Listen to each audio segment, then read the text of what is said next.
Decksplash is a mix of Skate and Splatoon. It's a game where you play as a sentient skateboard locked in an eternal battle with other sentient skateboards over which colour scheme your natural environment should be. Each trick you do spreads your team's hue with greater coverage based on how high your trick score and multipliers are.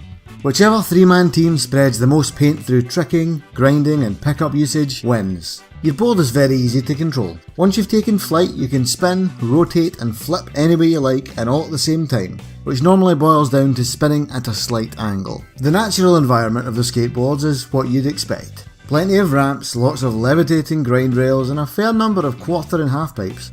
Plenty of room for you to kick about and plenty of kicking about to fit the environment. Your skateboard can jump, grind, wall ride and turn on a dime if needed.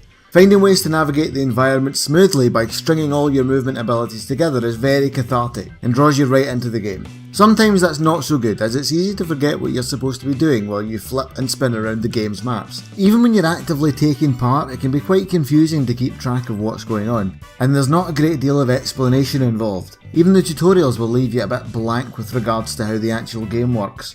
But this can be boiled down to the fact that this is just an alpha build that we're playing right now. There's plenty of content though. Plenty of challenge maps to practice and perfect your skateboard acrobatics, although they begin very difficult and quickly become borderline impossible. For terrible people like me at least. The graphics are hardly inspiring, although it is a Unity game, and once again an alpha build. It's colourful enough to draw the eye, not detailed or pretty enough to dazzle them. As far as I can tell at this early stage, Decksplash is a fun, quirky, but ultimately hollow multiplayer game. There's a lot of potential, but the more potential you see, the more missed opportunity. Here's hoping they shore it up with more polish for its spring 2017 release window. With a bit of added clarity about the gameplay and what exactly is happening while you're in a match, Decksplash could be one to watch. Let's just say, you would be bored while playing it. Huh? It's not, the gameplay isn't wooden.